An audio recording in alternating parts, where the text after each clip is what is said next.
অনেকে বলতে পারেন নেয়ামতের শুকরিয়া আদায়ের মাধ্যম কয়েকভাবে হতে পারে। একটা তো শাব্দিক ভাবে নেয়ামতের শুকরিয়া আমরা আদায় করি আলহামদুলিল্লাহ বলার দ্বারা, কিন্তু বাস্তবতা হলো নেয়ামত যেমন, ওই নেয়ামতের কৃতজ্ঞতা তথা শুকরিয়া আদায়ের পদ্ধতিও তেমন। বলে খানা খাইছি, এই খাবার হলো আল্লাহ তাআলার পক্ষ থেকে নেয়ামত। এখন কোন ব্যক্তি যদি বিসমিল্লাহ বলে খানা শুরু করে, ডান দিক দিয়ে খানা শুরু করে, সুন্দর মতো দস্তরখান বিছায় খানা খায়, খানা পড়ে গেলে যদি সে খানা উঠায় খায়, এক কথায় সুন্নাত তরিকায় সে খানা খাইলো, খানা শেষেও সে দোয়া পড়লো, কিন্তু তার আলহামদুলিল্লাহ বলতে মনে নাই।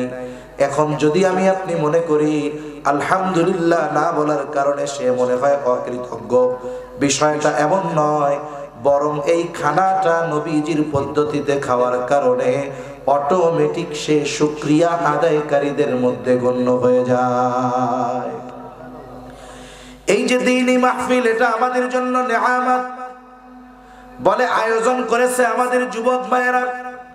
এখন যদি বাড়ির থেকে সবাই পুরুষেরা এই মাহফিলকে নেয়ামত মনে করে শুধু তাসবিহ দাঁড়ার মধ্যে বলে আলহামদুলিল্লাহ, মাহফিলটা ভালো হয়েছে, কিন্তু মাহফিলের দ্বারের কাছে নাই, ওই দোকানে বৈশা বাদাম খায়, পান খায় আর চা খায়, আর কয় আলহামদুলিল্লাহ মাহফিলটা হয়েছে, ভালো হয়েছে। বলেন তো বাস্তবতায় এই মাহফিলের শুকরিয়া আদায় করা হবে নাকি? তাহলে এই নেয়ামতের শুকরিয়া আদায় তখন হবে যখন আমি আপনি ব্যস্ততাকে উপেক্ষা করে বলে এই দ্বীনি মজলিসে বসে আল্লাহর রহমতের সামিয়ানার নিচে বসে দ্বীনি কথা শুনবো, আমলের নিয়তে শুনবো, বলে তাহলে অটোমেটিক এই নেয়ামতের শুকরিয়া আদায় হয়ে যাবে। এইরকম প্রত্যেকটা জিনিসের আলাদা আলাদা শুকরিয়া আদায়ের পদ্ধতি আছে। আমরা মনে করি শুধু শাব্দিক ভাবে আলহামদুলিল্লাহ বলার দ্বারাই মনে হয় নেয়ামতের শুকরিয়া আদায় হয়ে যায়। না না, শুধুমাত্র শাব্দিক ভাবে আলহামদুলিল্লাহ বলার দ্বারাই শুকরিয়া আদায় হয় না, বরং যেই নেয়ামতটা আল্লাহ তাআলা দিয়েছেন ওই নেয়ামতের যথাযথ কদর করার মাধ্যমেই ওই নেয়ামতের শুকরিয়া আদায় করা হয়। অনুরূপ ভাবে অনেক মানুষ মনে করে আস্তাগফিরুল্লাহ পড়লেই মনে হয় গুনাহ মাফ হয়ে যায়।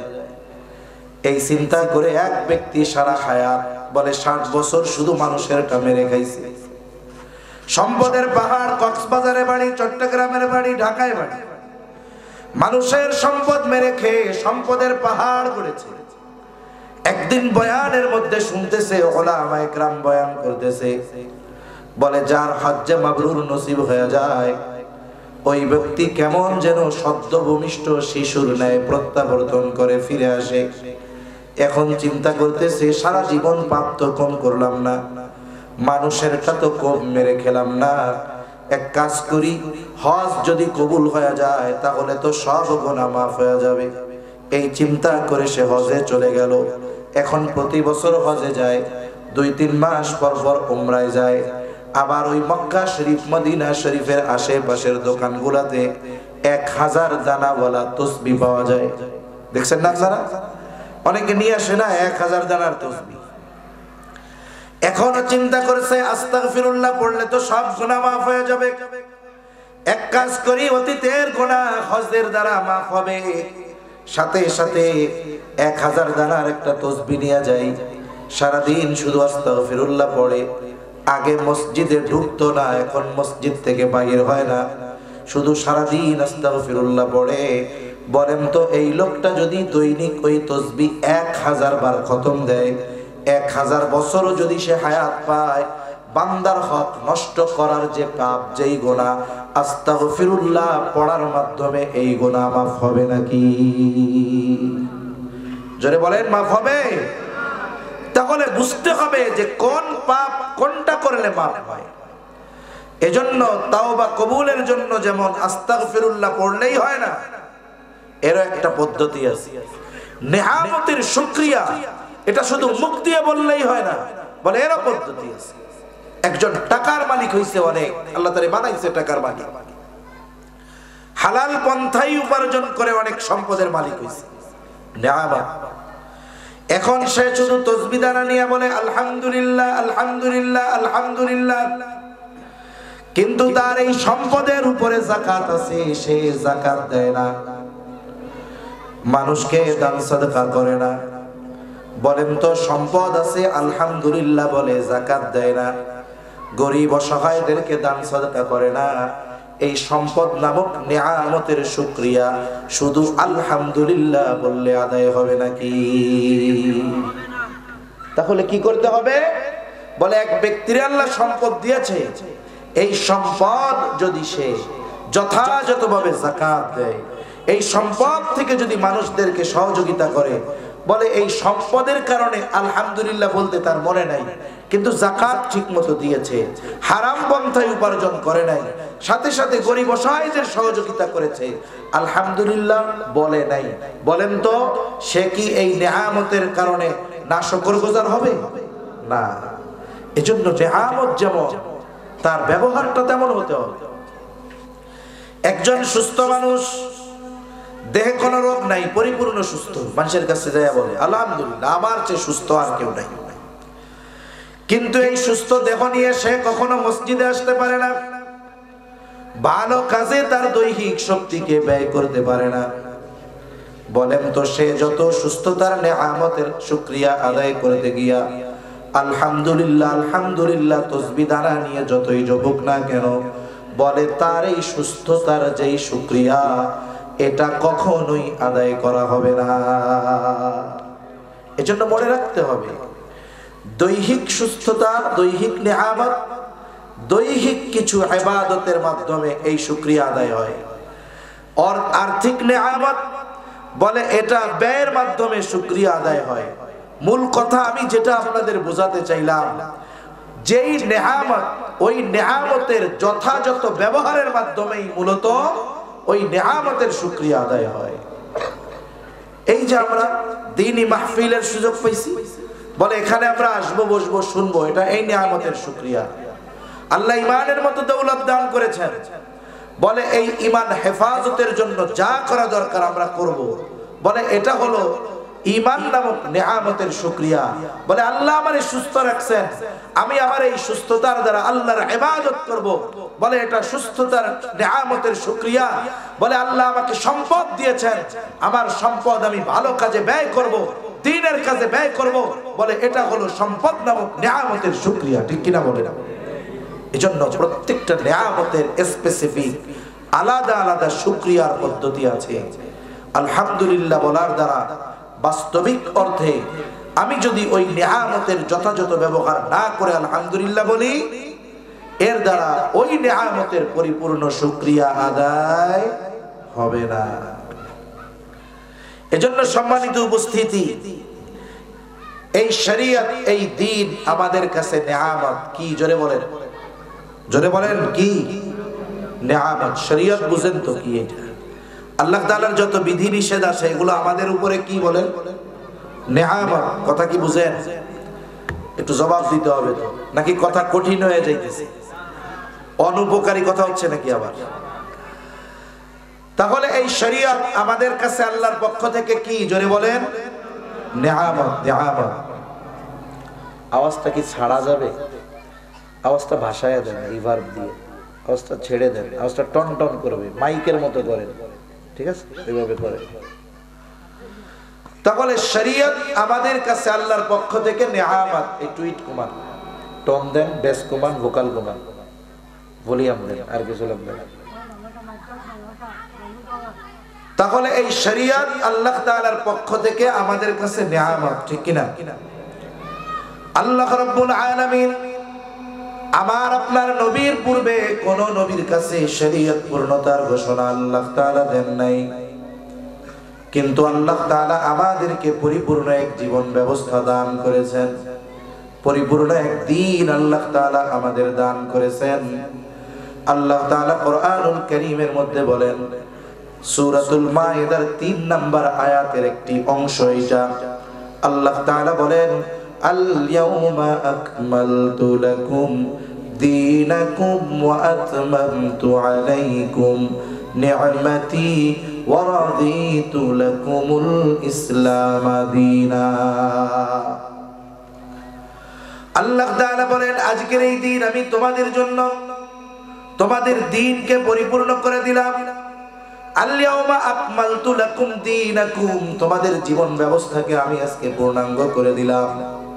এরপর আল্লাহ তাআলা বলেন, ওয়া আতমামতু আলাইকুম নি'মাতি, আল্লাহ তাআলা বলেন আমি তোমাদের জন্য আমার নিয়ামত সমূহকে পূর্ণ করে দিলাম।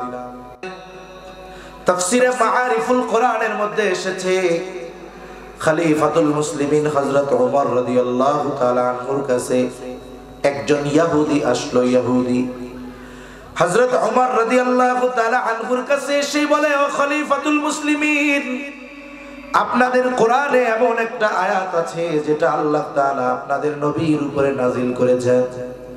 বলে ওই আয়াত যদি তাওরাতে নাজিল হতো, মুসা আলাইহিস সালামের উপরে নাজিল হতো, বলে যেই দিন ওই আয়াত নাজিল হতো ওই দিনটাকে আমরা ঈদের দিন বানায় নিতাম। বলে ওই আয়াত যদি তাওরাতে নাজিল হইতো, যেই দিনটা হইতো ওই দিনটা আমরা আমাদের জন্য সবচাইতে আনন্দের দিন বানায় নিতাম, ঈদের দিন বানায় নিতাম। হযরত ওমর রাদিয়াল্লাহু তাআলা আনহু বলেন, কোন সে আয়াত যেটা তাওরাতে যদি নাজিল হতো, মুসা আলাইহিস সালামের উপরে যদি নাজিল হতো, ঈদের দিন বানায় নিতাম। এইবার বলে, আল ইয়াউমা আকমালতু লাকুম দীনাকুম ওয়া আতমামতু আলাইকুম নি'মাতি ওয়া রাদিতু লাকুমুল ইসলাম দীনা। বলে এই আয়াত যদি নাজিল হইতো তাইলে আমরা ওই দিনটার ঈদের দিন বানায় নিতাম। এবার হযরত ওমর রাদিয়াল্লাহু তাআলা আনহু বলেন, আল্লাহর কসম আমি জানি এই আয়াত কোন দিন কার উপরে কোন স্থানে নাজিল হয়েছে আমি জানি। বলে এই আয়াত নাজিল হয়েছে আরাফার ময়দানে জুমার দিন রাসূল আকরাম সাল্লাল্লাহু আলাইহি ওয়াসাল্লামের উপরে। এই আয়াতে আল্লাহ তাআলা কি ঘোষণা দিলেন? আল্লাহ তাআলা বলেন, আজকে আমি তোমাদের জন্য তোমাদের জীবন ব্যবস্থাকে পূর্ণাঙ্গ করে দিলাম। সাথে সাথে জীবন ব্যবস্থা পূর্ণাঙ্গের ঘোষণার সাথে সাথে আল্লাহ তাআলা বলেন, ওয়া আতমামতু আলাইকুম নি'মাতি, আর তোমাদের জন্য আমার নিয়ামত সমূহকে পূর্ণ করে দিলাম। ওয়া রাদিতু লাকুমুল ইসলাম দীনা, এবং তোমাদের জন্য দিন হিসাবে, জীবন ব্যবস্থা হিসাবে ইসলামকেই আমি আল্লাহ মনোনীত করলাম। তাহলে আল্লাহ তাআলার কাছে মনোনীত জীবন ব্যবস্থার নাম ইসলাম। আল্লাহর কাছে একমাত্র কেবলমাত্র মনোনীত গ্রহণযোগ্য জীবন ব্যবস্থার নাম কি? জোরে বলেন, আরো জোরে বলেন কি? জানেন তো সবাই নাকি? বলেন তো ইসলাম আমাদের জন্য নিয়ামত কিনা? জোরে বলেন, নিয়ামত কিনা? বলেন তো এখন যদি তসবিহ একটা নিয়ে কইছে, ওরে আল্লাহ আমার দ্বীন ইসলাম, আলহামদুলিল্লাহ আলহামদুলিল্লাহ আলহামদুলিল্লাহ, কিয়ামত পর্যন্ত হায়াত পেয়ে কেউ যদি শুধু আলহামদুলিল্লাহ বলে, কিন্তু ইসলামের আলোকে ব্যক্তিগত জীবন ব্যবস্থা, পারিবারিক জীবন ব্যবস্থা, রাজনীতি, অর্থনীতি, সমাজনীতি, পৌরনীতি, রাষ্ট্র ইসলামের আলোকে যদি পরিচালিত না করে, করার প্রচেষ্টা না করে, আল্লাহর কসম ইসলাম নামক নিয়ামতের শুকরিয়া আদায় হবে না। এটা মনে রাখতে হবে আমাদের। এই ইসলাম এটা দুনিয়ায়ও লাগবে, কবরেও লাগবে। লাগবে কি লাগবে না? কবরে সবাইরে প্রশ্ন করবে না তিনটা করে? জানা আছে নি তিন প্রশ্ন কি? সবাইকে তিনটা করে প্রশ্ন করবে। কবরের তিন প্রশ্ন আমাদের সকলের জানা। বলে দুনিয়ার পরীক্ষার হলের প্রশ্ন কেউ যদি একটু লেখাপড়া করে, সে পরীক্ষার হলে গিয়ে প্রশ্নের জবাব দিয়ে দিতে পারে। বলে অনেক দুষ্ট ছেলে আছে, লেখাপড়া করে না, নকল নিয়ে যায়, নকল। হলের মধ্যে গিয়া দেখে 10 প্রশ্নের 8টাই তার কমন, কই টেনশন কি এরা। পরীক্ষার হল, ওইখানে গিয়ে প্রশ্ন জানা যায়। বলে যেই পরীক্ষার প্রশ্ন হলে যাওয়ার আগে জানা যায় না, ওই পরীক্ষা বাস্তবেই সহজ। কিন্তু যেই পরীক্ষার প্রশ্ন হলে যাওয়ার আগে জানায় দেওয়া হয়, বলে বাস্তবিক অর্থ হলো জায়গা মতো গিয়ে এই প্রশ্নের জবাব দেওয়া বাস্তবেই কঠিন। কবরে যে তিন প্রশ্ন করা হবে তিরমিজির বর্ণনা, 1 নাম্বার প্রশ্ন হবে মার রব্বু, তোমার রব কে। 2 নাম্বার প্রশ্ন ওমা দীনুক, তোমার দিন কি। 3 নাম্বার প্রশ্ন নবীকে দেখায় বলা হবে মা হাদার রাজুলুল্লাযী বুইসা ফীকুম, এই ব্যক্তিকে যাকে তোমাদের কাছে প্রেরণ করা হয়েছিল। অথবা বলা হবে ওমান নবিয়ুক, তোমার নবীকে। এইখানে আমার মনে হয় এমন একটা লোক নাই যে এই লোকটা এই 3 প্রশ্নের জবাব পারবে না। যারা প্রাপ্তবয়স্ক, ছোটদের কথা বাদ দেন, 10 বছরের বেশি এই জায়গায় যারা আছেন, এরকম কেউ আছেন যে না হুজুর এই 3 প্রশ্নের জবাব আমার জানা নাই? আছেননি কেউ? কথা বলেন, আছেন? সবাই পারি আমরা। এখন যদি মনে করি পারি যেহেতু, তাহলে জিজ্ঞাসা করলে জবাব দিতে অসুবিধা কোথায়? অথবা কেউ যদি এই চিন্তা করে যে পরীক্ষার হলে তো নকল নিয়ে গেলে মাঝে মধ্যে প্রশ্নে যেগুলো আসে ওগুলো কমন বেঁধে যায়, তখন আর টেনশন থাকে না। কেউ যদি চিন্তা করে ওই সময় ভুলা যায় নাকি, মরার আগে যদি ওসিয়ত করে যায় মরার সময় এই 3 প্রশ্নের জবাব লেখা সুন্দর মতো কাফনের মধ্যে দিয়া দিস, আমি যদি ভুলাও যাই কাগজ দেখা দেখা বইলা দিব যে এই 3 প্রশ্ন তুমি করবা, এর জবাব এটা। বলেন তো কবরে নকল নিয়ে গেলে জবাব দেওয়া সম্ভব? দুনিয়ার পরীক্ষা নকলের প্রশ্নগুলোর জবাব নির্ভর করে লেখাপড়ার সাথে। বলে যে যত লেখাপড়া করবে পরীক্ষার হলে গিয়ে তার প্রশ্ন তত কমন পড়বে, পরীক্ষা তত ভালো হবে। আল্লাহর কসম, আল্লাহর কসম, কবরের প্রশ্নের জবাব লেখাপড়ার সাথে সম্পৃক্ত নয়। আল্লাহর কসম, এই দুনিয়ায় ওই 3 প্রশ্নের আলোকে যারা দুনিয়ার জিন্দেগি অতিবাহিত করবে, আমল করবে, বলে তারা যদি জীবনে এই 3 প্রশ্নের কথা নাও শোনে, কবরে গিয়ে জিজ্ঞাসা করার সাথে সাথে তারা জবাব দিয়ে দিবে। তাহলে দুনিয়ার প্রশ্নের সম্পৃক্ততা লেখাপড়ার সাথে, আর কবরের প্রশ্নের জবাবের সম্পৃক্ততা আমলের সাথে।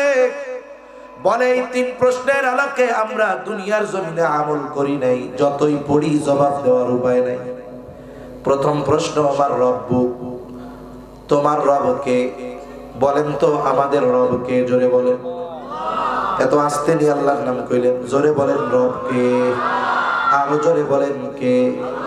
এখন এই জবাবটা আমি যদি কবরে দিতে চাই, আমরা যদি দিতে চাই, কি করতে হবে? শুধু রব বললে হবে না। আল্লাহ তাআলা বলেন ইন্নাল্লাযীনা ক্বালু রাব্বুনাল্লাহ সুম্মা ইসতাকামু।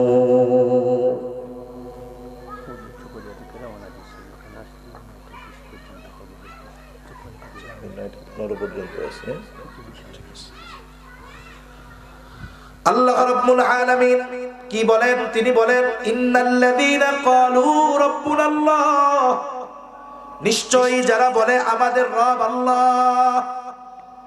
শুধু এতটুকু বলার মধ্যেই সীমাবদ্ধ থাকে না, সুম্মা ইসতাকামু। একটা ব্যক্তি যদি বাস্তবেই বলে আমার রব আল্লাহ, এটা যদি বাস্তবেই সে বলে, আল্লাহ তাআলার যেই হুকুম আহকাম আছে তার জন্য এই সমস্ত কিছু মেনে নেওয়া আবশ্যক হয়ে যায়। তার মানে আল্লাহ তাআলার বিধিনিষেধ তাকে মানতে হবে। এইখন বলল আমার রব আল্লাহ, এই কথার উপরে তার ইস্তেকামতের সাথে থাকতে হবে। তার মানে আল্লাহকে রব বলে স্বীকার করবার পর রবের যত আদেশ নিষেধ আছে সব যেই ব্যক্তি মেনে চলবে, একমাত্র ওই ব্যক্তি কিয়ামতের কবরের মধ্যে যখন প্রশ্ন করা হবে তোমার রবকে, বলে দুনিয়ায় যে রবের আদেশ নিষেধ মেনে চলেছে একমাত্র ওই ব্যক্তি বলতে পারবে আমার রব আল্লাহ।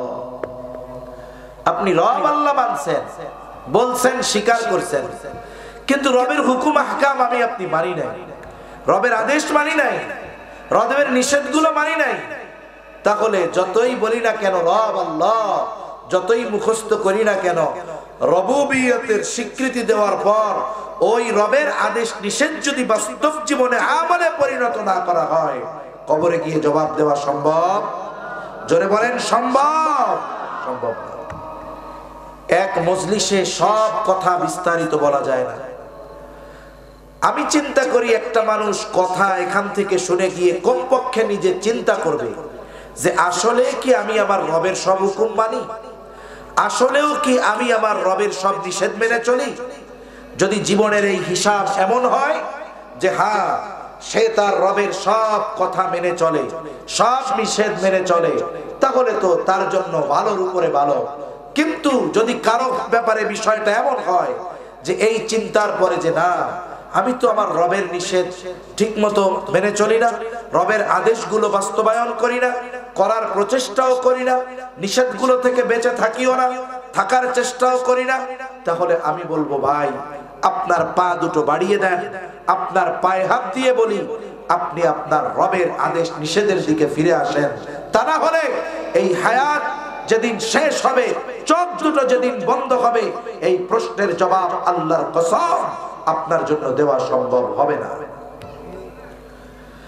2 নাম্বার প্রশ্ন, আমাদিনুক, তোমার দিন কি?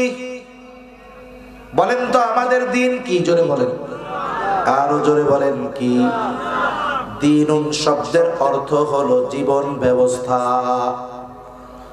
তার মানে ইসলাম আমাকে এইটা জানিয়ে দিয়েছে আমার ব্যক্তিগত জীবন আমি কিভাবে পরিচালিত করব, পারিবারিক জীবন কিভাবে পরিচালিত করব, সামাজিক জীবন কিভাবে পরিচালিত করব, অর্থনৈতিক জীবন কিভাবে পরিচালিত করব, আমার রাজনীতি, পৌরনীতি, সমাজনীতি কিভাবে পরিচালিত করব।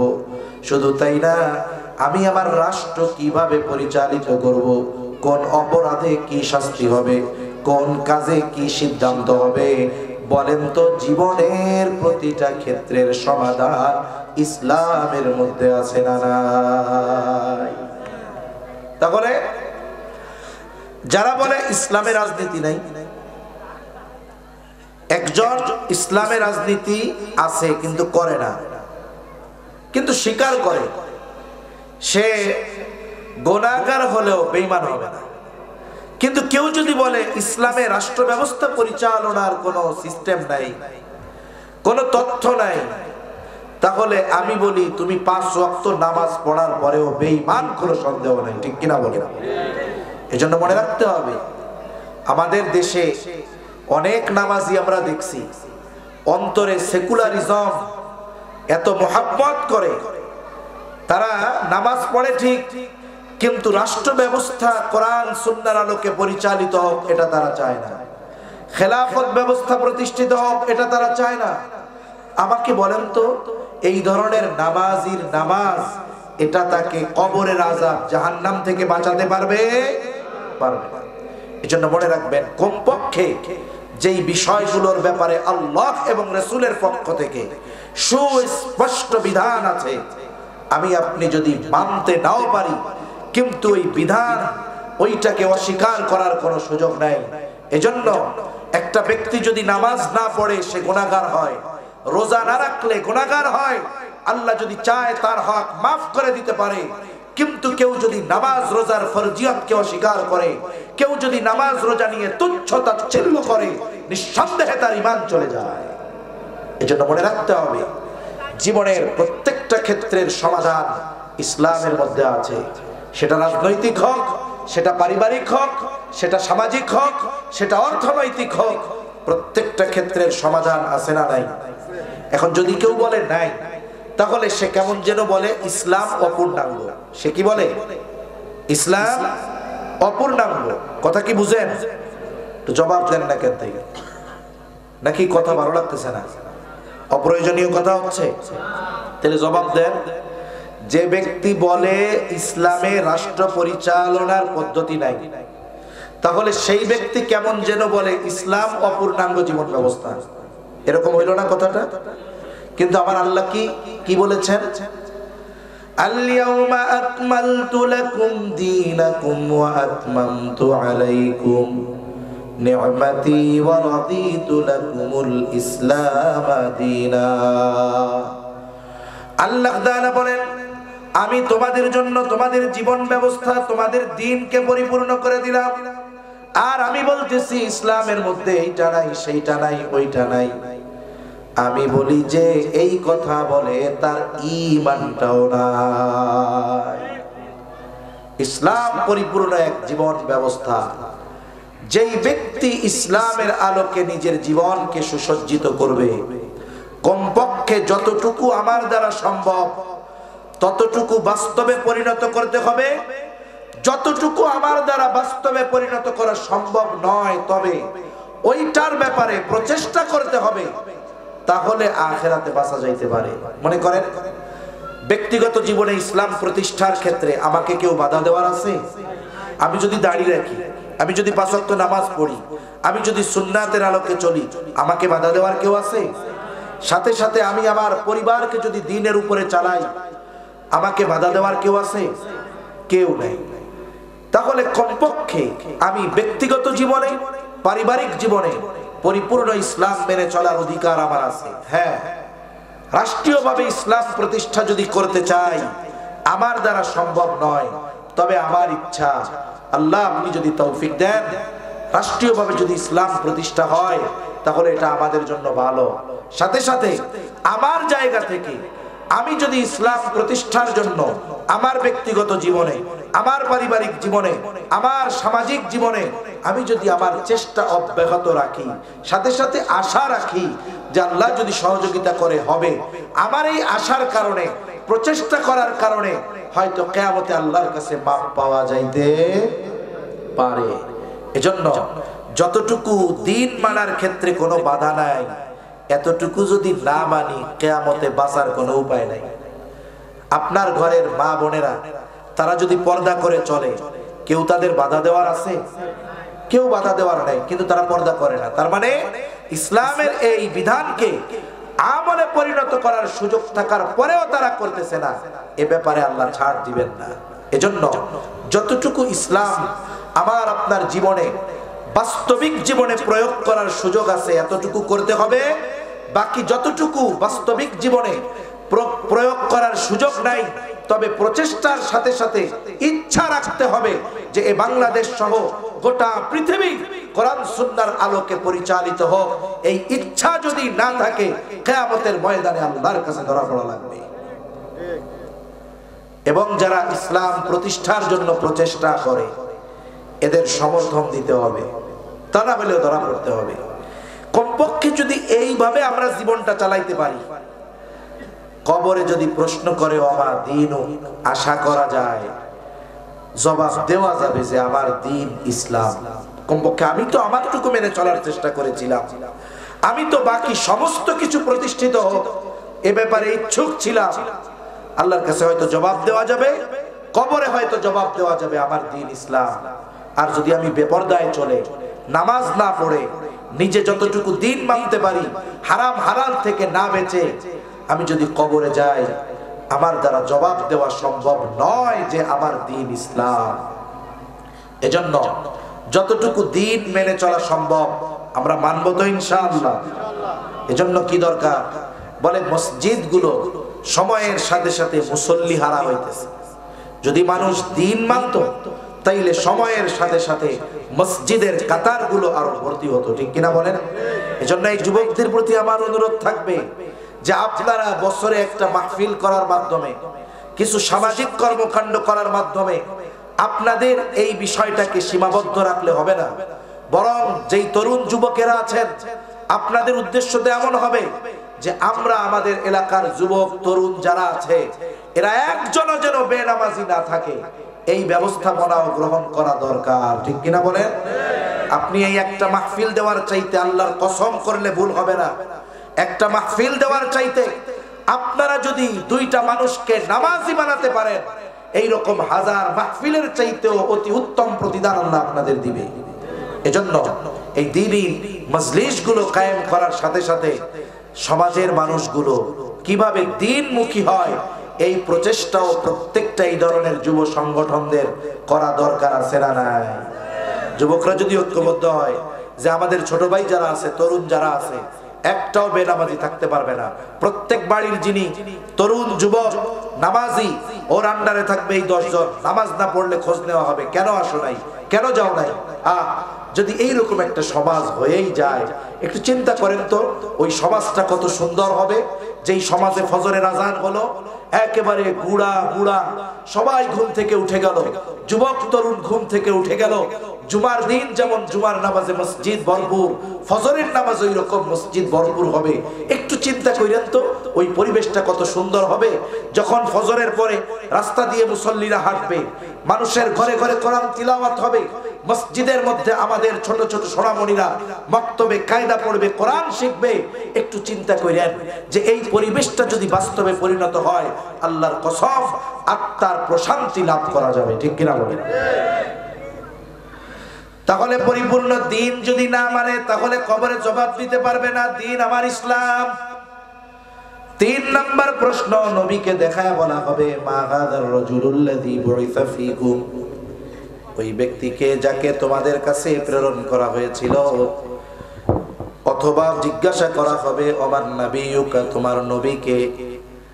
এইবার ওই ব্যক্তি যদি দুনিয়ার জীবন নবীর সুন্নাতের আলোকে অতিবাহিত করে, তাহলেই কেবলমাত্র জবাব দিতে পারবে যে আমার নবী মুহাম্মাদুর রাসূলুল্লাহ।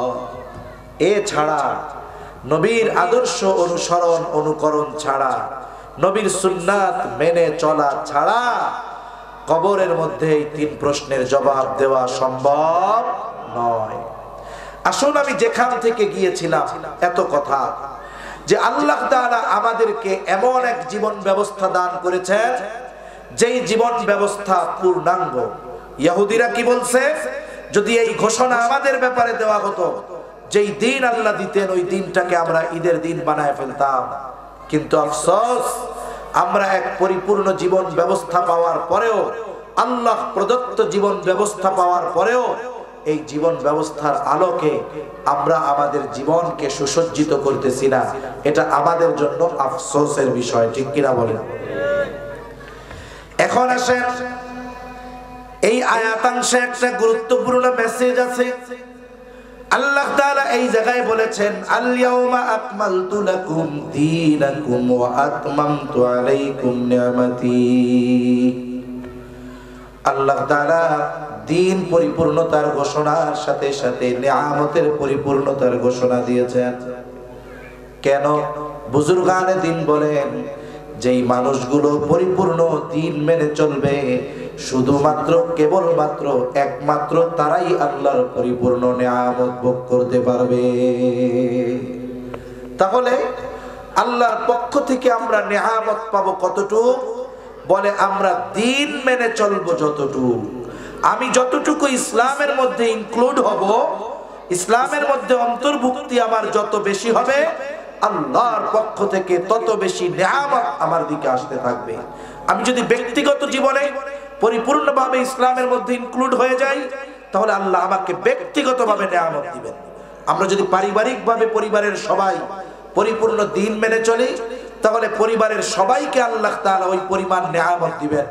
যদি এমনটা হয় গোটা রাষ্ট্রের সব মানুষ পরিপূর্ণ দিন মেনে চলে, আল্লাহর কসম আল্লাহ তাআলা ওই রাষ্ট্রের সবাইকে পরিপূর্ণ নিয়ামত প্রদান করবেন। এখন যদি আমি উপমা দিতে চাই, এই পৃথিবীতে যেই মানুষগুলো দিন বেশি মানে, বলে ওরা আল্লাহর পক্ষ থেকে তত বেশি নিয়ামত প্রাপ্ত হয়। এই পৃথিবীর একটি দেশ, সেই দেশের নাম হলো আফগানিস্তান। আপনাদের সকলের কম বেশি জানা আছে, আমেরিকা সহ প্রায় 45টা দেশ একযোগে দীর্ঘ প্রায় 2 যুগের কাছাকাছি সময় আফগানিস্তানের উপরে হামলা চালিয়েছে। এমন কোন স্থাপনা নাই যেগুলোকে ভেঙে গুঁড়া করে দেয় নাই। একটা সময় 22 বছর পরে দেখলো একেবারে খাতা শূন্য, ফলাফলের খাতা শূন্য।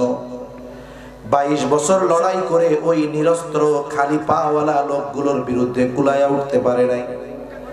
অবশেষে বাধ্য হয়ে তাদের সাথে সন্ধি চুক্তি করতে তারা বাধ্য হয়েছে। চুক্তি হলো তাদের সাথে, ছাত্র ভাইদের সাথে চুক্তি হলো। কি চুক্তি? তারা ফিরে যাবে, সাথে সাথে ওই যে 22 বছর আগে যারা ক্ষমতায় ছিল তাদের হাতে আবার রাষ্ট্র পরিচালনার দায়িত্ব অর্পণ করবে। আমেরিকা শর্তে রাজি হয়ে একটা যুদ্ধ বিধ্বস্ত দেশ তাদের হাতে তুলে দিয়ে চলে গেল, রাতের আধারে পালায়া চলে গেল। শুধু তাই না, বলে ওই দেশের যেই রিজার্ভ, যেই সম্পদ সবগুলো তারা নিয়ে চলে গেল। তার মানে একদল মোল্লার হাতে রাষ্ট্র পরিচালনার দায়িত্ব দিয়ে গেল ঠিক, কিন্তু এই রাষ্ট্র গঠনের জন্য তাদের হাতে কোনো পয়সা নাই। রিক্ত হস্তে একটা যুদ্ধ বিধ্বস্ত দেশ তাদের হাতে দিয়ে আমেরিকা তার সৈন্য-টন্য নিয়ে রাতারাতি পালাইছে। আমেরিকা চিন্তা করছে যে এদের তো কিছু নাই, না টাকা আছে, না প্রযুক্তি আছে, না সম্পদ আছে। এমনি কিছুদিন পরে এই দেশের লোক বলবে আমরা আগেই ভালো ছিলাম। কি বলবে? আগেই ভালো ছিলাম। মাঝে মধ্যে কিছু লোক দেখেন না ফেসবুকে লেখে, বাস্তবেই কয় এখন যে পরিস্থিতি আগেই ভালো ছিলাম। এরকম লেখার লোক মনে হয় আপনারা পান নাই, পাইছেন না? কি লেখে?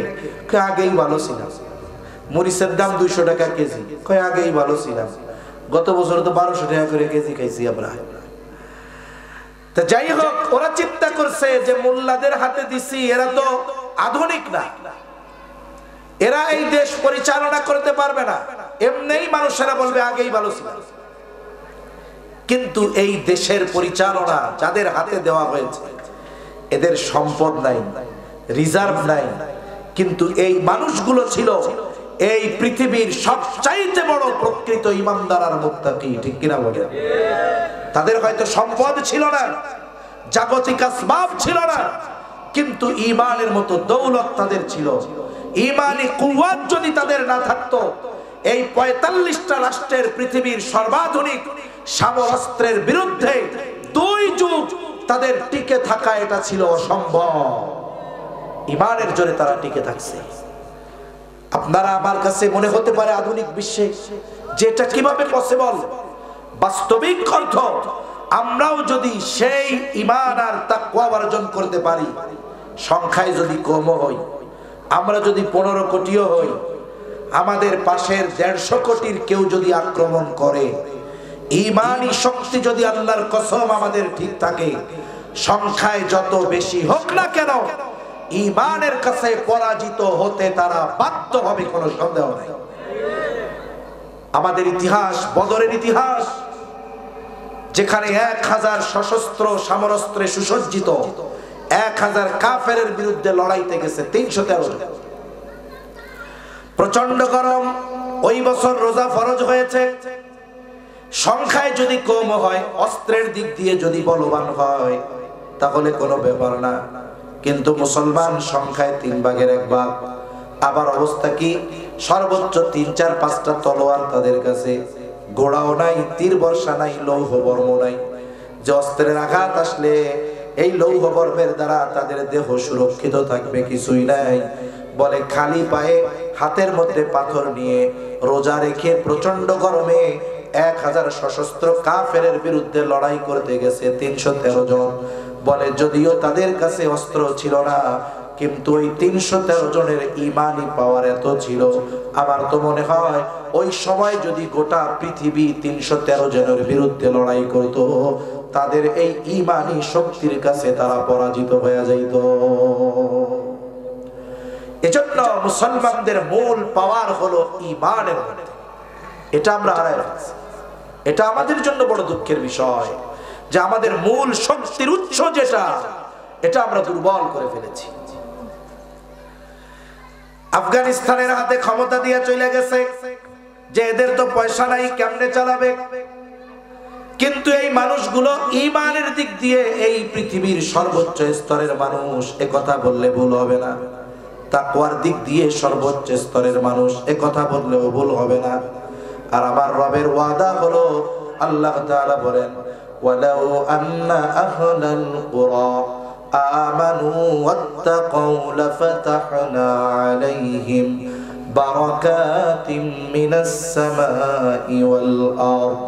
আল্লাহ তাআলা বলেন, ওই জনপদের অধিবাসী যদি ঈমান আনে আর মুত্তাকি হয়ে যায়, লাউ আন্না আহলাল কুরা আমানু ওয়াত্তাকাউ, আল্লাহ তাআলা দুইটা শর্ত দিয়েছেন। কয়টা শর্ত জোরে বলেন? আল্লাহ তাআলা বলেন যদি ওই জনপদের অধিবাসীরা ঈমান আনে, কাদের মতো? বলে মুনাফিক মার্কা ঈমান আনলে হবে না, ঈমান আনতে হবে কাদের মতো? বলে সাহাবায়ে কেরামের মতো। এই জন্য আল্লাহ তাআলা সাহাবায়ে কেরামের ঈমানের উপমা দিয়ে মুমিনদেরকে জানান, ইয়া আইয়ুহাল্লাযীনা আমানু আমিনু কামা আমানান নাস। হে ঈমানদারেরা তোমরা ঈমান আনো, কাদের মতো? বলে ওই ধরনের মানুষদের মতো। ওই ধরনের মানুষগুলো কারা? বলে এর দ্বারা উদ্দেশ্য সাহাবায়ে কেরামের মতো তোমরা ঈমান আনো। যেমনি ভাবে মানুষেরা ঈমান এনেছে, বলে আমাদেরকে উদ্দেশ্য করে আল্লাহ তাআলা বলেন তোমরা তো ঈমানদার, কিন্তু ঈমান ওই মানুষগুলোর মতো আনো, তথা সাহাবায়ে কেরামের মতো ঈমান আনো। ওই ঈমান যদি আমরা অর্জন করতে পারি, সাহাবায়ে কেরামের মতো যদি তাকওয়া অর্জন করতে পারি, আল্লাহ তাআলার নির্দেশ, আল্লাহ তাআলার ঘোষণা, তাহলে কি হবে? লাউ আন্না আহলাল কুরা আমানু ওয়াত্তাকাউ, ঈমান কাদের মতো? বলে সাহাবায়ে কেরামের মতো দৃঢ় ঈমান। তাকওয়া কাদের মতো? বলে তাদের মতো তাকওয়া। ঈমান আর তাকওয়ার দিক দিয়ে যদি আমরা সর্বোচ্চ স্থানে অবস্থান করতে পারি, আল্লাহ তাআলা বলেন লাফাতাহনা আলাইহিম বারাকাতিম মিনাস সামাই ওয়াল আরদ, তাহলে অবশ্যই আমি তাদের জন্য আসমান এবং জমিনের বরকতের দরজা সমূহ খুলে দিব। বলেন ছাত্র ভাইদের হাতে যখন আমেরিকা ক্ষমতা দিয়ে গেছে, তাদের কাছে টাকা ছিল, রিজার্ভ ছিল, কিছুই ছিল না। কিন্তু বলেন তো এই পৃথিবীর মধ্যে সবচাইতে বেশি ঈমান আর তাকওয়া তাদের ছিল, ঠিক কিনা? এজন্য কি হয়েছে? বাস্তবেই আল্লাহ তাআলা তাদের জন্য আসমান আর জমিনের বরকতের দরজা সমূহ খুলে দিয়েছে। এর প্রমাণ কি? বলে 3 বছর চলতেছে, আমেরিকা তাদের হাতে রাষ্ট্র পরিচালনার দায়িত্ব ছেড়ে দিয়ে পালিয়েছে। তাদের হাতে রাষ্ট্র পরিচালনার দায়িত্ব ছেড়ে দিয়ে আমেরিকা পালিয়েছে। কি করেছে বলেন? চলে গেছে না, কি করছে বলেন? পালিয়েছে। এখন এই 3 বছরের মাথায় কি হলো? এদের অর্থনৈতিক উন্নতির অবস্থা জানেন? আল্লাহু আকবার। এই পৃথিবী সবচাইতে সর্বাধুনিক গাড়ি আবিষ্কার করতেছে এই পাগড়ি মাথায় দেওয়া লোকরা, যাদের আমরা মনে করি মোল্লার দল মসজিদ পর্যন্ত। বলে তাদের তত্ত্বাবধানে কি হচ্ছে? বলে পৃথিবীর সর্বাধুনিক প্রযুক্তি সম্পন্ন গাড়ি তৈরি হচ্ছে। এরপরে কি হলো? আমেরিকা তো থাইকা গেছে, এদের হাতে ক্ষমতা। অল্প কিছুদিনের মধ্যে আল্লাহ সুবহানাহু ওয়া তাআলা তাদেরকে তেলের খনি দিয়ে দিয়েছে। এটা হলো তরল সোনা। এই পৃথিবী তারাই পরিচালনা করার শক্তি রাখে। বলে কারা? যাদের হাতে দুটো জিনিস আছে, একটা হলো স্বর্ণ আর একটা তরল স্বর্ণ, বলে এটা হলো তেল। মনে রাখতে হবে, আফসোস লাগে এই কথাগুলো যখন চিন্তা করি। এই দুইটা জিনিস পরিপূর্ণ আল্লাহ মুসলমানদের দিয়েছিলেন, কিন্তু আফসোস পশ্চিমাদের গোলামীর জিনজিরে আবদ্ধ হয়ে যাওয়ার কারণে পৃথিবী পরিচালনার যেই জিনিস দরকার এদের হাতে থাকার পরেও এরা পশ্চিমাদের গোলাম হিসাবে এই পৃথিবীতে বেঁচে আছে, ঠিক কিনা বলেন? এই ধরনের বিলাসিতার সাথে পশ্চিমাদের গোলামি করে বেঁচে থাকার চাইতে নিজের গর্দান কাফেরদের সামনে দিয়ে দেওয়া আরো ভালো, ঠিক কিনা বলেন? এরকম বেঁচে থাকার মধ্যে সার্থকতা নাই, যেখানে আপনাকে গোলামীর জিনজিরে আবদ্ধ হয়ে বেঁচে থাকতে হবে। এমন বেঁচে থাকার সার্থকতা নাই, এমন বিলাসিতার সার্থকতা নাই যে আমার ফিলিস্তিনের অবরুদ্ধ গাজার মুসলমানদেরকে নির্বিচারে হত্যা করা হবে আর তোমরা একটা কথাও বলতে পারবে না আমেরিকার বিরুদ্ধে, ইসরায়েলের বিরুদ্ধে। তোমাদের বেঁচে থাকার চাইতে মরে যাওয়া ভালো, ঠিক কিনা বলেন? কেন বেঁচে আছো তোমরা? এই পৃথিবীর 50-এর অধিক দেশ ইসলামিক কান্ট্রি আছে, তাদের সংগঠন আছে ওআইসি। আফসোস এখান থেকেও একটা বড় ধরনের কোন ভূমিকা এখন পর্যন্ত আমরা দেখলাম না। 2 বছর 2.5 বছরের কাছাকাছি হয়ে গেল প্রায়, অবরুদ্ধ গাজার উপরে এখনো কত জুলুম অত্যাচার চলতেছে। আফসোসের কথা, জালেমদের প্রতিবাদ তো বহু দূরের কথা, এই মাজলুমদের জন্য উল্লেখযোগ্য কোনো সহযোগিতাও ওই বিলাসী জালেমদের থেকে যায় নাই, ঠিক কিনা বলেন? আফসোস লাগে আমাদের, আফসোস লাগে। এখন এই আফগানিস্তান এদের হাতে দায়িত্ব দিয়ে তারা পালিয়ে চলে গেছে। আল্লাহ তাআলা তাদেরকে পৃথিবী পরিচালনার জন্য যেটা দরকার তেলের খনি দিয়ে দিয়েছে। এখন এটা উত্তোলন করবে কারা? বলে যারা এর প্রযুক্তি দিবে তাদেরকে এর থেকে একটা অংশ দেওয়া লাগবে। আল্লাহ তাআলা এই মানুষগুলার মেধা কেমন দিয়েছে, তাদের দেশীয় প্রযুক্তিতে তারা তেল উত্তোলনের ব্যবস্থা শুরু করে দিয়েছে। শুধু তাই না, আগামী বিশ্বের সবচাইতে ধনী হবে তারা। বলে ইউরেনিয়াম যাদের কাছে থাকবে, আফগানিস্তানের পাহাড়গুলাতে প্রত্যন্ত অঞ্চলগুলাতে এক ধরনের লিথিয়াম আছে ব্যাটারি বানানোর জন্য। মাঝে মধ্যে হয়তো আপনারা ফেসবুকে শুনেন যে আমাদের ব্যাটারিগুলো এখন একবার চার্জ দিলে 2-1 দিন পরে আবার চার্জ দেওয়া লাগে, কিন্তু ওই জিনিসটা দিয়ে যদি ব্যাটারি বানানো হয়, একবার চার্জ দিলে ওই ব্যাটারির চার্জ একটা মানুষ গোটা হায়াতেও শেষ করতে পারবে না। এই যেই বস্তুটার দ্বারা এটা হবে, এটা আল্লাহ আফগানিস্তানে দিয়েছে। সুবহানাল্লাহ বলেন। আগামী পৃথিবীর পরিচালনার জন্য যা দরকার আল্লাহ এদেরকে দিয়েছে। কিসের বদৌলতে পাইলো? বলে ঈমান আর তাকওয়ার বদৌলতে। এই মানুষগুলো ইমানদার আর মুত্তাকি হওয়ার কারণে তারা তাদের রাষ্ট্রকে কোরআন সুন্নাহর আলোকে পরিচালনা করার সর্বোচ্চ প্রচেষ্টা করতেছে। এজন্য কি হচ্ছে? নারী পুরুষের মধ্যে ফ্রি মিক্সিং যেন না থাকে, পাপাচার থেকে যেন তরুণ যুব সমাজ বাঁচতে পারে, এজন্য সব ধরনের ব্যবস্থা নিচ্ছে। আমরা মাঝে মধ্যে আমাদের দেশের পত্রিকাগুলোর মধ্যে দেখতাম এরা নিজের দেশের দুর্নীতি নিয়ে না লিখলেও, নিজের দেশের সম্পদ পাচার নিয়ে না লিখলেও, নিজের দেশের ধর্ষণ অপরাধ নিয়ে না লিখলেও আফগানিস্তানের বিষয়গুলো নিয়ে তাদের মাথা খুব খারাপ হয়ে যায়। খবর দিছে একদিন যে কি আফগানিস্তানে নারীদের উচ্চ শিক্ষা বন্ধ করে দেওয়া হয়েছে। এর কয়েকদিন পরে আমরা কি দেখলাম? আসলে বন্ধ করে নাই, নারীদের সহশিক্ষা বন্ধ করছে। আলাদাভাবে নারীদের জন্য শিক্ষা প্রতিষ্ঠান করা হয়েছে, যেইখানে নিরাপত্তার সাথে নির্বিঘ্নে নারীরা সর্বোচ্চ শিক্ষায় শিক্ষিত হবে। আমরা কয়েকদিন পরে দেখলাম যে ওইখান থেকে যারা গ্রাজুয়েট কমপ্লিট করেছে, লেখাপড়া শেষ করেছে, আফগান গভর্নমেন্ট আপদ মস্তক পর্দার মধ্যে থাকা আমার ওই বোনদেরকে সনদপত্র দিচ্ছে। তাদের চেহারা দেখা যাচ্ছে না, কিন্তু তারা সর্বোচ্চ শিক্ষায় শিক্ষিত হয়ে গেছে।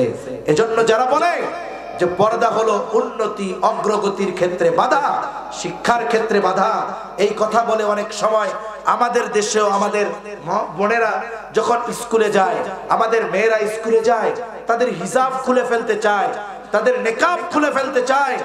যারা পর্দাকে উন্নতি অগ্রগতির অন্তরায় মনে করে, আসলে ওই মানুষগুলো ইসলাম বিদ্বেষী সমস্ত কিছু আমাদের দেশে চালু করার অপচেষ্টা করে, ঠিক কিনা বলেন? ফ্রি মিক্সিং, এটা থেকে বেঁচে থাকলে যে উন্নতি হবে না, এটা বাস্তবতা নয়। আমাদের আফগানের মা বোনেরা উচ্চ শিক্ষায় শিক্ষিত হচ্ছে। কিছুদিন পরে আরেক খবর দেখলাম, বলে নারীদের জন্য মার্কেটে যাওয়া আফগান সরকার নিষিদ্ধ করে দিয়েছে। এটা হলো তথ্য সন্ত্রাস। এটা কি সন্ত্রাস বলেন? যদি কথাটা এমন হইতো যে নারীদের সম্মান, তাদের জান মাল সহ এগুলো হেফাজতের জন্য নারীদেরকে পুরুষদের মার্কেটে যাওয়া নিষেধ করা হয়েছে, খবরটা এলো এরকম। আর ওরা কি বলে? নারীদেরকে মার্কেটে যাওয়া নিষিদ্ধ করে দিয়েছে আফগান সরকার। কয়েকদিন পরে আমরা কি দেখলাম যে আফগান সরকার অলরেডি এমন মার্কেট তৈরি করে দিয়েছে নারীদের জন্য, যেখানে একটা নারী প্রবেশ করা থেকে নিয়ে ভেতরে যত ক্রেতা বিক্রেতা আছে এ টু জেড, একটা পুরুষও সেই জায়গায় নাই, সবাই নারী। ওইখানে নারীরা একেবারে স্বাধীন মতো বেচা কেনা করতেছে, যে খুশি যাচ্ছে। ওখানে কোনো ইফটিজিং নাই, ধাক্কা ধাক্কি নাই, কোনো নারীকে কটূক্তি করে কোনো কথার সুযোগ নাই, অভিযোগ নাই। আমরা কি দেখলাম? বরং নারীদের জান মাল ইজ্জতের হেফাজতের ব্যবস্থা তারা আরো করেছে, ঠিক কিনা বলেন? এজন্য মনে রাখবেন, ইসলাম উচ্চ শিক্ষায় শিক্ষিত হতে মানা করে না, বরং ইসলাম আগে নারীর যেটা ফরজ এটা নিশ্চিত করার পরে ওইটা করতে হবে। একজন নারীকে ডক্টরেট ডিগ্রি অর্জন করা ফরজ নয়, একজন নারীর জন্য উচ্চ শিক্ষায় শিক্ষিত হওয়া ফরজ নয়, কিন্তু একজন নারীর জন্য পর্দা করা ফরজ। ঠিক কিনা বলে?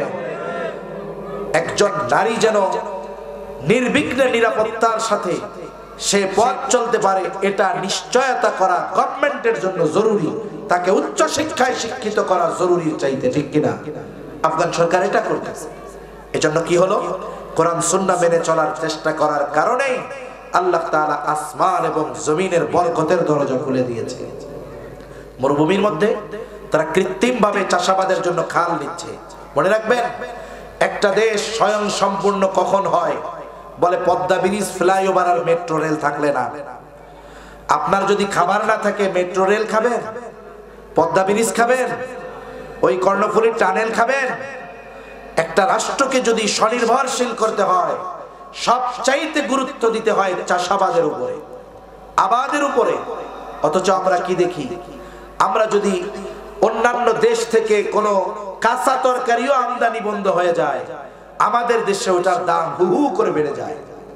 কিন্তু যদি আমাদের দেশে পর্যাপ্ত পরিমাণ উৎপাদন হতো, কৃষি ব্যবস্থাকে আধুনিক করা হতো, আমরা শুধু ইউরোপ আমেরিকার উঁচু দালানগুলো দেখি, চাকচিক্যময় লাইটিং দেখি, কিন্তু আপনাদের হয়তো অনেকের জানা আছে, অনেকের জানা নাই। ওই সমস্ত দেশগুলোকে বৃহৎ পরিসরে কৃষি কাজ করা হয়। আমাদের দেশের কৃষকেরা তো মাস শেষ হওয়ার পরে ফসল উৎপাদনের পরে চিন্তা করে সেই পরিমাণ খরচ হলো ওই পরিমাণ আমার টাকা উঠবে কিনা, লাভ তো করে।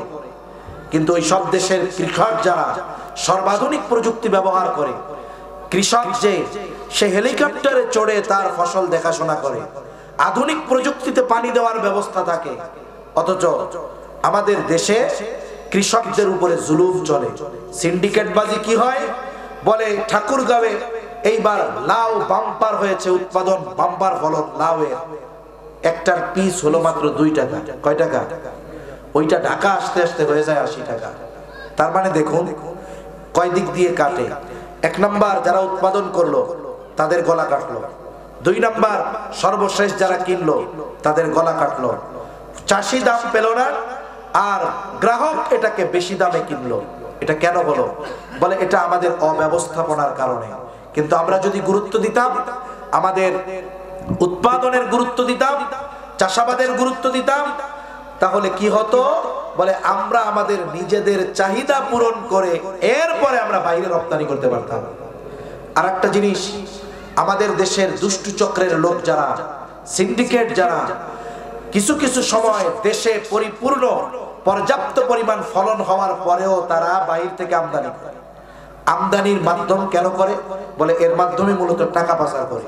এটা টাকা পাচারের একটা সিস্টেম, টাকা পাচারের সিস্টেম আমদানি করা। এখন আপনার দেশে পরিপূর্ণ উৎপাদন হয়েছে, আপনি যদি বাইরে থেকে আরো আমদানি করেন, বলেন তো কৃষকদের লস হবে না লাভ হবে? লস হবে। দেখুন, এক জাপানি প্রবাসী তিনি লিখতেছেন, বলে জাপানে একটা চাউল উৎপাদন হয়, জাপানের কৃষকেরা এটা উৎপাদন করে, জাপানিরা ওই চাউলটার ভাত খায়। এত পরিমাণ উৎপাদন হয় যে এ দিয়ে জাপানিদের চাহিদা পূরণ হয়ে যায়। এরপরে চাউল আরো বাকি থাকে, বলে চাউল যেগুলো বাকি থাকে ওগুলো গভর্নমেন্ট কিনে নেয়। বলে কিনে নিয়ে কি করে?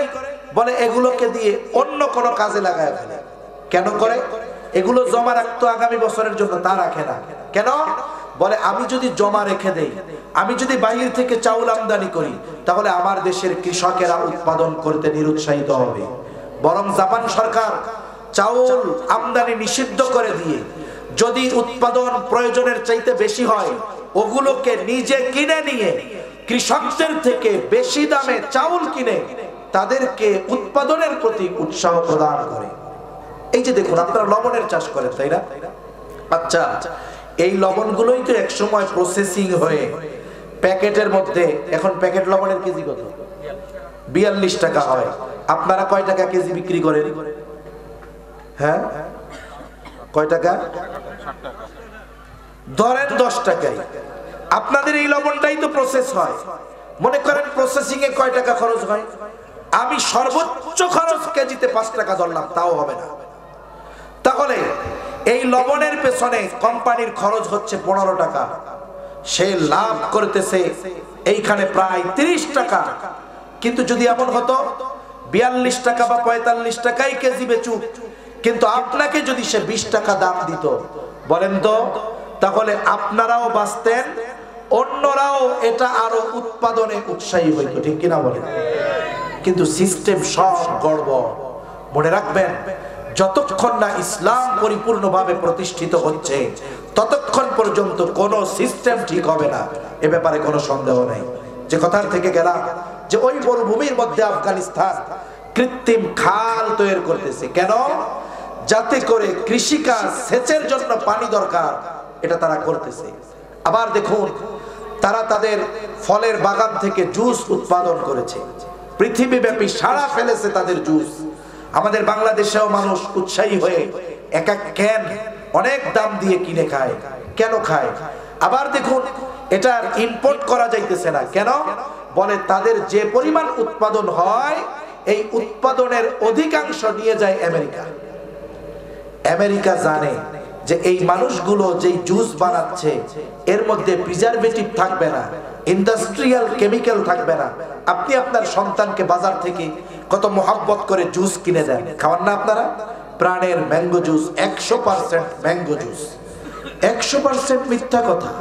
বলে এর মধ্যে 5%ও জুস থাকে না, 95%-এর উপরে থাকে হলো মিষ্টি কুমড়া। বাকি কি থাকে? বাকি কিছু আম দেয়, ঠিক, এগুলো পচা, ভালো আম খুব কম। এর সাথে কি দেয়? বলে ম্যাঙ্গো ফ্লেভার দেয়, যাতে ওই আমের ঘ্রাণটা চলে আসে। আর কি দেয়? কালারের জন্য ফুড গ্রেড কালার ব্যবহার না করে ইন্ডাস্ট্রিয়াল কেমিক্যাল ব্যবহার করে।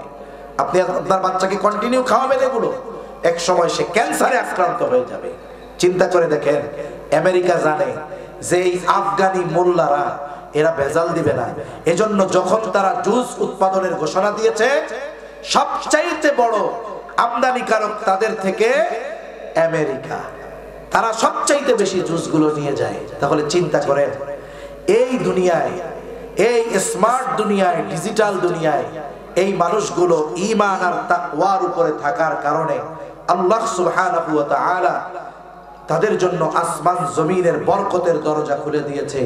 বলে তাদের অর্থনৈতিক অগ্রগতির কথা যদি বলি, বলে বিগত 2 বছরের রিপোর্ট হলো, এই পৃথিবীতে যত দেশ আছে, একটা দেশ তার অর্থনৈতিকভাবে কতটা সমৃদ্ধি হচ্ছে এটা নির্ভর করে তার টাকার মান কত বাড়তেছে। বলে এই দিক দিয়ে পৃথিবীর একমাত্র দেশ আফগানিস্তান, যাদের সম্পদের মান, টাকার মান, অর্থনৈতিক অগ্রগতি সময়ের সাথে সাথে বাড়তেছে আর বাড়তেছে। সুবহানাল্লাহ। আর আমাদের দেশে কি হয়েছে? বলে যেটা জন্ম নিচ্ছে আজকে, ওর মাথার উপরেও 1 লাখ টাকা ঋণ আছে। তার মানে 17 কোটি বলেন আর 20 কোটি বলেন, প্রত্যেকে যদি 1 লক্ষ টাকা করে আমরা ঋণ থাকি, হিসাব করেন কত লক্ষ কোটি টাকা ঋণ হয়। আপনি যেখানে আফগানের 1 টাকা, বলে বাংলাদেশের 2 টাকা। যেখানে 3 বছর আগে আফগানি মুদ্রার মান বাংলাদেশের টাকার চাইতে অনেক কম ছিল, কিন্তু আজকে তাদের টাকার মান এই পৃথিবীতে সবচাইতে বেশি দ্রুততার সাথে বাড়তেছে। যে দেশের টাকার মান যত বাড়ে, ওই দেশের অর্থনৈতিক উন্নতি তত বেশি হয়।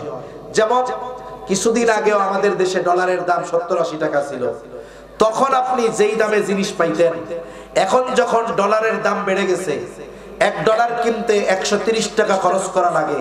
বলেন তো আগের দামে সেটা কিনতে পারেন?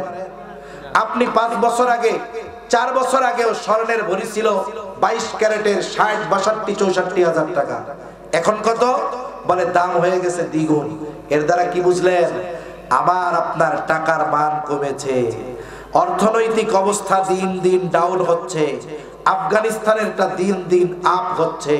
কেন? বলে ওই মানুষগুলো পরিপূর্ণ ইমানদার আর মুত্তাকি হওয়ার কারণে, তারা আল্লাহ প্রদত্ত জীবন ব্যবস্থা, ওই দিন পরিপূর্ণ মানার চেষ্টা করার কারণে আল্লাহ তাআলাও বলেছেন, আল ইয়াউমা আকমালতু লাকুম দীনাকুম ওয়া আতমামতু আলাইকুম নি'মাতি। বুজুর্গানে দিন বলেন, দিন যে যত মানবে, আল্লাহ তাআলা তাকে ওই পরিমাণ নেয়ামত দিবে।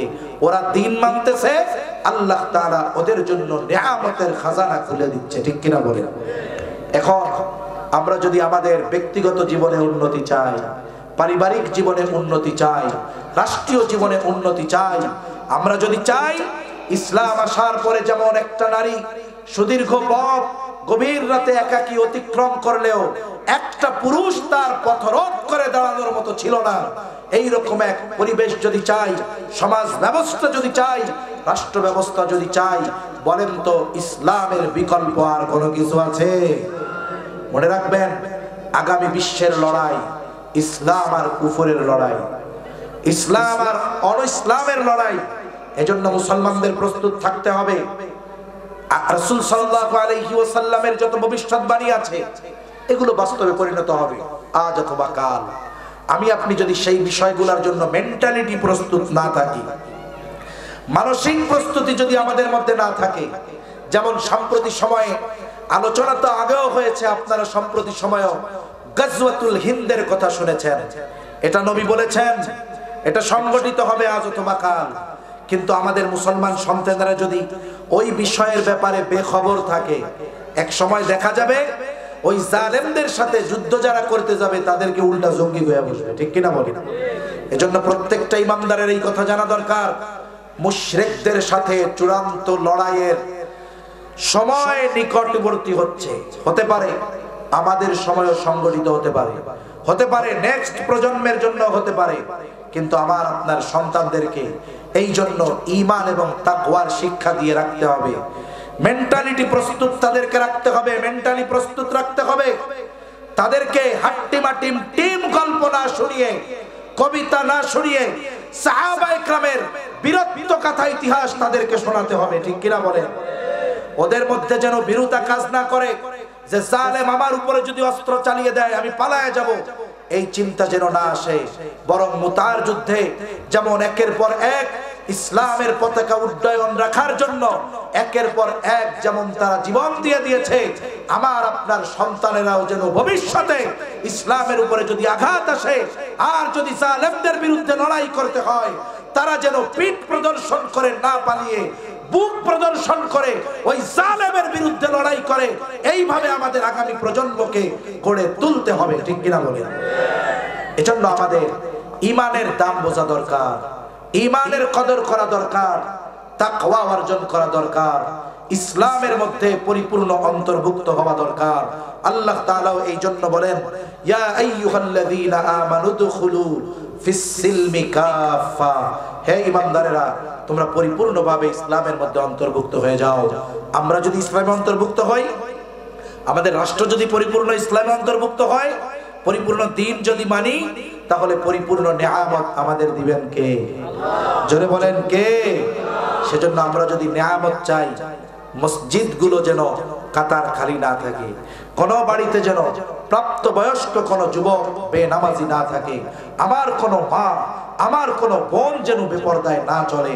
এজন্য এই ব্যবস্থা কিভাবে করা যায়, ইসলামী এক সমাজ ব্যবস্থা গঠনে আমি অনুরোধ রাখবো এই ইসলামী একতা যুব সংঘ ওলামায়ে কেরাম মুরব্বীদের পরামর্শ নিয়ে সামনে কাজ করবে ইনশাআল্লাহ। তাহলে আশা করা যায় এই সংগঠন হয়তো এক সময় গোটা দেশের একটা রোল মডেলে পরিণত হবে ইনশাআল্লাহ। আল্লাহ সুবহানাহু ওয়া তাআলা আমাদের সকলকে পরিপূর্ণ দ্বীন মেনে চলার তৌফিক দান করেন। সকলে বলি আমিন। ওয়া আখিরু দাওয়ানা আনিল হামদুলিল্লাহি রাব্বিল আলামিন। আসসালামু আলাইকুম ওয়া রাহমাতুল্লাহি ওয়া বারাকাতুহু।